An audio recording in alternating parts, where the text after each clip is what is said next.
வணக்கம் நண்பர்களே. இப்போ நீங்கள் பார்த்துட்டு இருக்கிறது பார்த்தீங்கன்னா, ஃப்ளைட் லேவட்ரி, அதாவது ஃப்ளைட்டில் இருக்கிற டாய்லெட் சொல்லுவாங்க. இந்த டாய்லெட் மேலே பார்த்தீங்கன்னா ஃப்ளஷ் இருக்கும். இந்த ஃப்ளஷில் வந்து நீங்கள் ப்ரெஸ் பண்ணிங்கன்னா தண்ணி வராது, காற்று தான் வந்து அப்சர்வ் பண்ணும். லெஃப்ட் சைடில் இருக்கிறது பார்த்தீங்கன்னா டாய்லெட் பேப்பர்னு சொல்லுவாங்க. இது வந்து நீங்கள் டாய்லெட் யூஸ் பண்ணதுக்கப்புறம் யூஸ் பண்ணுறது. அடுத்தது ரைட் சைடில் பார்த்தீங்கன்னா ஒரு சிங்க் இருக்குது. இது வந்து சோப் ஆயில் வரும்.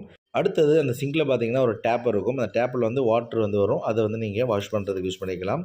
அடுத்தது ரைட் சைடில் பார்த்தீங்கன்னா உங்களுக்கு டஸ்ட்பின் இருக்கும். அந்த டஸ்ட்பினில் நீங்கள் புஷ் பண்ணி நீங்கள் உள்ளே போட்டுக்கலாம். அடுத்தது அது மேலே பார்த்தீங்கன்னா டிஷ்யூ இருக்கும். அந்த டிஷ்யூ வந்து எடுத்து நீங்கள் யூஸ் பண்ணிக்கலாம்.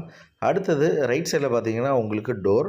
இந்த டோரில் வந்து உள்ளே போனதுக்கப்புறம் வந்து நீங்கள் எப்படி வந்து லாக் பண்ணணும்னு பார்த்தீங்கன்னா, லெஃப்ட் சைடில் அந்த லிவர் இருக்கும். அந்த ரைட் சைடில் நீங்கள் தள்ளினீங்கன்னா லாக் ஆகிடும். மறுபடியும் நீங்கள் ஓப்பன் பண்ணுறதுக்கு ரைட் சைட்லேருந்து லெஃப்ட் சைடு தள்ளிட்டு நீங்கள் புஷ் பண்ணிங்கன்னா உங்களுக்கு ஓப்பன் ஆகிடும். ஃப்ளைட் லேவட்டரியில் பார்த்தீங்கன்னா உங்களுக்கு ஹேண்ட் ஷவர் கிடையாது. அதாவது தண்ணி வராது.